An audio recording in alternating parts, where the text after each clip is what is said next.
Hello everyone. In this video, I'll be talking about three average functions. So as you all know that average is the sum of all the given numbers by total number of given entries. So in this video, we'll be talking about the average and three average function that are available in Excel. So let's start.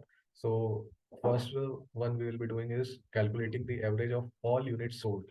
So we have the data for a particular product of a company, and we have been given different columns like city, category, product, quantity, and units sold, and total price. So first we have to calculate uh, average of all units sold. So we'll simply use the average function here to calculate average of all units sold. So we'll type average and then select the quantity range, and then we'll close the bracket and we'll get the average of all units sold, that is 63.28.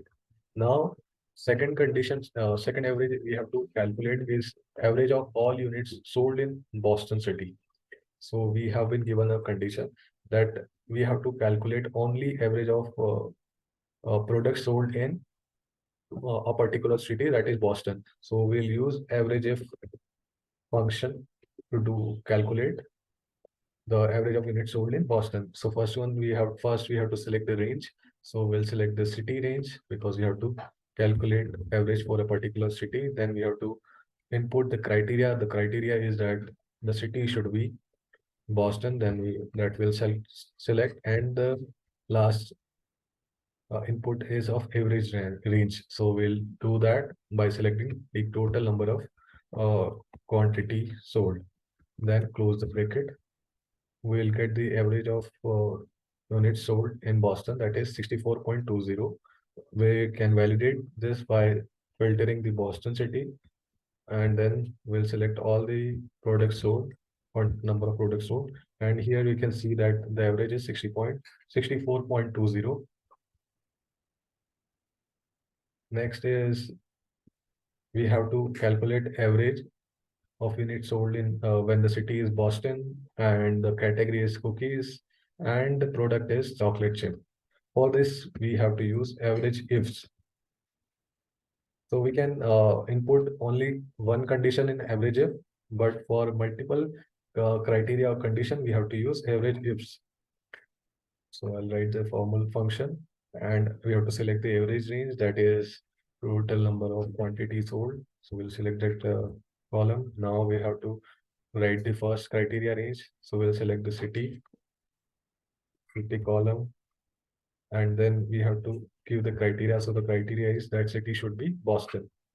Next is we have to give the criteria range to. So our criteria range to is category. We'll select the category column, and criteria number 2. So it should be cookies. We'll select that. And last is criteria number 3. For that, we have to select the range. So we'll select the product column and the range, the criteria.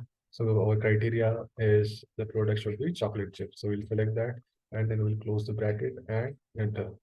So average of unit sold in Boston City, and where the category is cookies and product is chocolate chip, is 91.71. So we can validate this by selecting the Boston City, then cookies, category as cookies and product as chocolate chip. And we'll see the average by selecting all the quantity. And here we can see that the average is 91.71, which we were getting through Averageif's formula. So we have learned the three different functions in Excel to calculate the average. First one is the basic average function, in which we can calculate the average of selected numbers. Then second is average if, where we can give only one condition to calculate average. Here we have calculated average for units sold in Boston. Then we have average ifs, which we can use to calculate average where we can input multiple criteria or conditions. So this is all from my side. If you found value through this video, then please like the video and subscribe to the YouTube channel. Thank you.